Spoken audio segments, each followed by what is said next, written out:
What if I told you that the kind of love you attract is not random? It's coded in your nervous system, your inner child, and your self concept. That's why you keep calling in the same kind of person with just a different face. If you keep ending up in relationships where you're confused, anxious, emotionally drained, or constantly questioning your worth, this video is not just a wake up call, it's a mirror. You're not attracting these people because you're broken, unlovable, or destined to always get hurt. But the truth is that something inside of you is just repeating a pattern that your conscious mind may not even be aware of. And I need you to hear this. This is not about manifestation in the surface level way most people talk about, scripting, visualization, trying to think positive. It goes much deeper than that. This is about your nervous system, your subconscious beliefs, your inner child, and your energetic baseline, and how all of this is working behind the scenes to call in love that doesn't even feel like love at all. So today I wanted to talk about this because I feel like I haven't heard about it enough. We're going to explore why you keep manifesting the wrong people in your life, how your past is influencing your present without you even realizing it,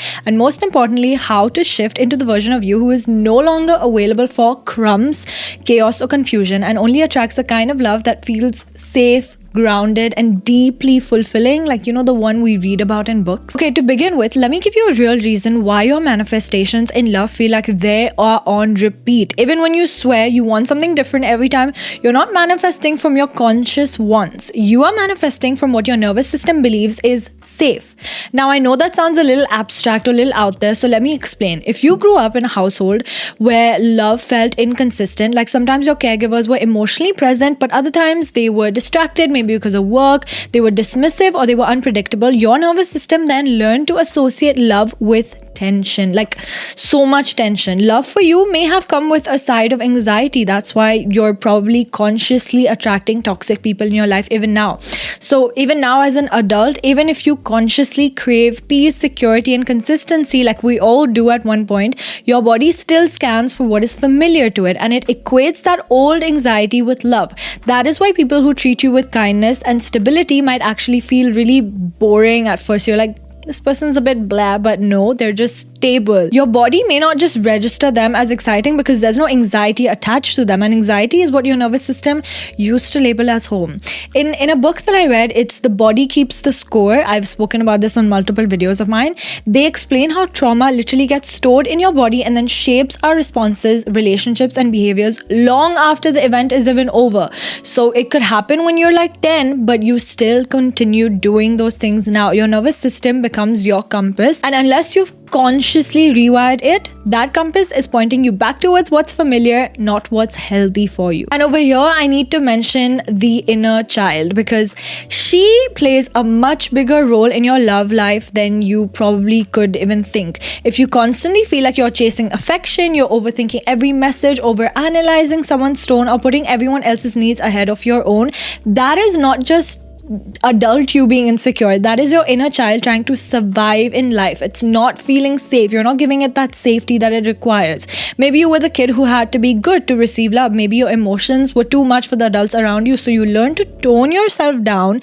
Maybe you learn to earn love through like a performance by achieving, pleasing, or disappearing, and you just realize that that's how love is earned to me. And now you're still trying to earn something that genuinely should be freely given to you. Love should be freely, should be unconditionally given to you. You deserve it. Your attachment style forms from these early experiences. And if you're curious about attachment styles, I have a whole video on it on my channel, so you can have a look at that.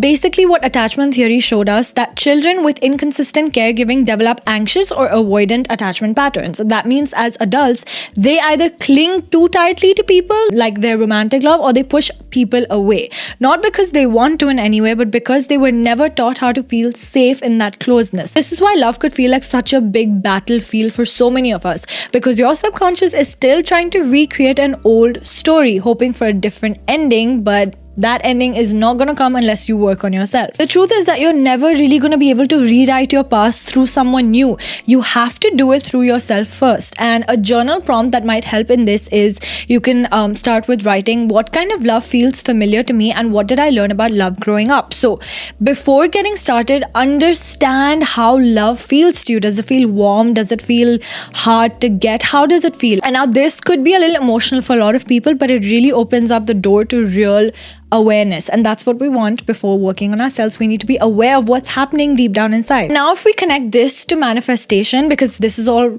where it starts to make sense, you're always manifesting based on your self-concept, which is just a fancy way of saying your identity. It's a story that you tell yourself about who you are and what you deserve. If your core identity is, I'm always abandoned, or I'm just too much for people, or love is too hard for me, then no matter, I'm genuinely saying, no matter how much you journal, you visualize, you will keep attracting situations that reinforce that belief for you. Like, people keep abandoning you because you believe you are worthy of that. Not because you're doing anything wrong, but because that belief is what's broadcasting your frequency. Dr. Joe Dispenza talks about this in nearly all of his work. He says that your personal reality is created by your personality, your thoughts, your feelings, and your behaviors. Basically, your self-concept, what you believe is true for yourself.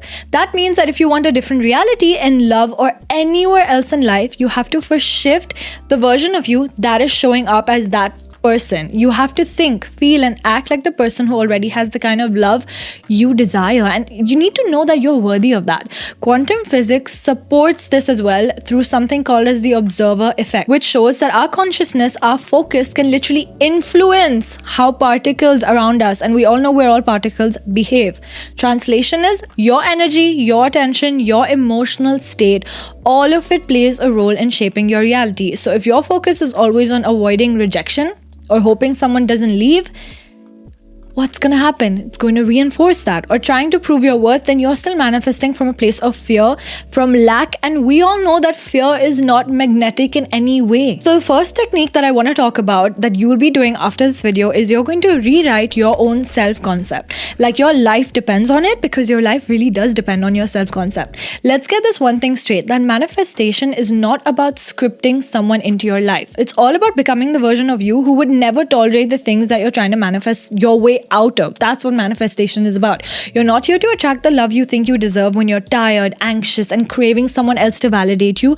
You're here to become the woman who is grounded, like so grounded in her own worth, so sure what she brings to the table that anything that doesn't match that frequency just bounces off her field. It doesn't enter her magnetic field because she's so strong in her worth. And this is not just spiritual talk, it's neuroscience. Your brain has something called as the reticular activating system, and that part will filter your reality based on what you believe about yourself. So if your self-concept for yourself is that love is inconsistent, I'm hard to love, and I have to earn someone's attention, which is why I'm guessing you clicked on this video, then guess what? Your brain will literally seek out those people and situationships to prove that true, to prove your self-worth and your self-concept true to you. And again, don't start with blaming yourself because it wasn't your fault. Maybe you had love that was unpredictable growing up. Maybe your first relationship unknowingly, subconsciously taught you that being chosen meant abandoning yourself and putting this kind of weird shield around you and pretending, because a lot of young relationships do that sometimes. Maybe someone praised you once for being like low maintenance, so you made your needs just disappear and always be low maintenance just to be loved. But you can't manifest your dream love with a self-concept that is built on survival. So here's how we shift it. Step 1 is to define that version of you. Like the version you're trying to become for that love. You need to close your eyes and you need to picture her. The version of you who attracts devotion, who doesn't just wait 3 hours before replying just to look chill, who knows she's magnetic because she treats herself like someone worth showing up for. Now ask yourself, what does she believe about herself? What energy does she lead with? How does she respond when someone crosses her boundary? Like, how would she respond? Like, think about it deeply. You can even ask ChatGPT if you want, because that is who you start showing up as from now, from today. Not when you're more confident, not when you're ready, but just now. Like, now is when you show up as the person you want to be. Your self-concept can change like that. And to do that, you can do your daily rewiring practice. So every morning before you touch your phone, before the world even gets up, before you take in all that dopamine, write this down. The version of me who attracts aligned, safe, soul level love believes, and complete that sentence with 3 things. It can be completely anything according to you. You could be like, she believes her softness is her strength. She believes she deserves clarity, not confusion. She believes that she is loved just by being herself, not by performing. So what you're doing is you're rewiring your identity, not just by affirmations, but you're writing it down. And I'm not saying go in with fake positivity. I'm talking about intentionally shifting your self-image from someone who chases breadcrumbs to someone who chooses peace and someone who chooses choose herself, to someone who allows herself to be chosen and not chased. And you need to say this like it's already true, because that's only when your subconscious will believe that this is now my new normal, and it will start shifting. Look into the mirror and speak with this energy. Say things like, I'm no longer available for love that hurts. I only accept love that feels peaceful to me, safe, and is reciprocated. Not just for the universe, for your subconscious as well, because when your subconscious believes something is true, your life starts rearranging itself around that identity. And this is how you step into feminine magnetism. You don't beg for love, you become the love that you've been seeking all your life long. Because your personality creates your personal reality. If you want a new reality, you have to become a new version of yourself. So here's the truth. Like I've been saying, you don't manifest better relationships by focusing on them. You manifest better love by becoming someone who no longer accepts anything that costs her peace. And that's why don't go in with that draining energy of always wanting to attract more. You need to just accept less of what drains you in the start, and that's where the quantum shift really begins. And then part 2 is to heal the root and not the surface, which is again your inner child integration, inner child work. I thought of adding this because I feel like it's the most important thing that you can do regarding this topic, and I want you to be really honest with yourself here. If you keep finding yourself falling for emotionally unavailable people, situationships, people who send mixed signals all along, ghost you, give you breadcrumbs, confuse you, that's not coincidence. That is a pattern that you need to realize and then stop. And 99% of the time, that pattern didn't start in your adult dating life. It started in your childhood. Now, I know that's not always easy to hear, but this isn't about blaming your parents. It's about understanding your programming. So here's a real question that you need to ask yourself. Where in my childhood did I have to earn love, attention, or safety? It could be as small as telling your parents not to go to work today because you just really miss them and you want to be with them. It could be as small as that, because the version of you that's now chasing that inconsistency is usually just a younger you trying to finally get it right this time, finally have that person stay with you. And in psychology, this is called the repetition compulsion. It means that we subconsciously recreate dynamics from our past in the hope of actually fixing them now. So if love once felt unpredictable to you, even it could be your first small school relationship, if approval was based on performance, or if you had to be the good girl, the caretaker, the peacemaker, just to feel seen, your brain wires that as your normal, as home. And when something is wired as home, even if it's painful, you'll keep going back to it time and time again, because your nervous system doesn't want what's healthy. It actually wants what's just familiar to it. That's what's safe for it, even if it's unhealthy as hell. And that's why sometimes we meet someone stable, emotionally available, and that feels boring, because that's not normal to us. It's not boring, it's just unfamiliar to your nervous system. Understand that and actually reflect on people you find boring. Maybe they're the healthy ones for you. You've mistaken anxiety for chemistry in a relationship and chaos for connection. But here's the beautiful part, that you can change that. You can reparent yourself. You can literally reparent your inner child and a part of you that's still wanting to be chosen by choosing them. And here's one of the best practices I've heard that you can do. You can sit down, you can write a letter. I know there's this trend on Instagram where you talk to your younger self. So it's similar to that. You sit down, you write a letter from your inner child. Literally from a 6 or 9-year-old, whatever age feels intuitive to you. You start with the sentence and say something like, here's what I needed back then that I didn't get. So first acknowledge what you didn't get. Let her speak. Let your inner child come out, pour it out, don't censor it. Even if it feels silly, small, and just weird, it is coming from somewhere true. It's coming from somewhere from the past. You might want to write things like, I needed someone to tell me that I didn't have to be perfect. I needed someone to notice when I was sad. Even when I was smiling, I needed someone to praise me when I got good grades. I needed someone to just sit next to me and let me feel loved without doing anything. It could be anything personal to you. Then once you've written all of that down, take a deep breath and write a letter back to that child from your higher self. And then whatever you've written as a child, you want to reply to that as your higher self. You can say things like, I see you now. You don't need to perform for love anymore. I love you just because you exist. This might sound small, but it's not. It's actually healing your inner child that needs to be seen. This is how you begin to break that toxic loop of you going back to the same type of people. This is how you stop attracting pain in your life as a way to heal the past. Because once your inner child starts to feel safe and feel mothered again, you stop chasing people who recreate the chaos that once felt like love to you. In his book called Homecoming by John Bradshaw, he explains that inner child healing isn't just a woo concept, it's a core part of reclaiming your emotional wholeness.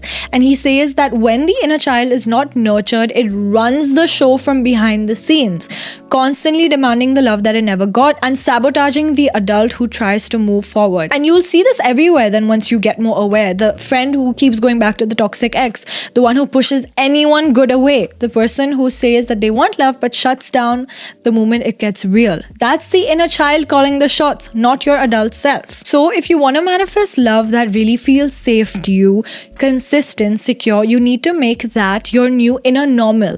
Not through forcing, not through affirmations alone, but by going back to the root and giving your younger self the love that she's asking for because she deserves it. This is the foundation. When you heal the root, the patterns don't even appeal to you anymore. You'll understand when someone's toxic because you're healed now. That's when you stop chasing and you'll start choosing differently. And understand this, that you don't stop attracting emotionally unavailable people by obsessing over how to fix them. You cannot fix them. That's for them to do. You stop by healing the version of you that thought that that kind of love was the only love available for her. This entire journey is about remembering that you never had to earn love by overgiving, by over-explaining, or shrinking yourself to be chosen. Start regulating before you relate. Rewrite your self-concept. Let your actions match the love you say that you want. That's not just manifestation, that's also self-respect in motion. The right person will meet you in your wholeness and not in your wounds. And if you're done with confusing hot and cold love and want to understand more about yourself and grow with me on here, on this channel, on this side of the internet, subscribe so you don't miss any next level up moment. I really hope you enjoyed this video. I value and appreciate each and every one of you, and I'll see you in the next video. Bye.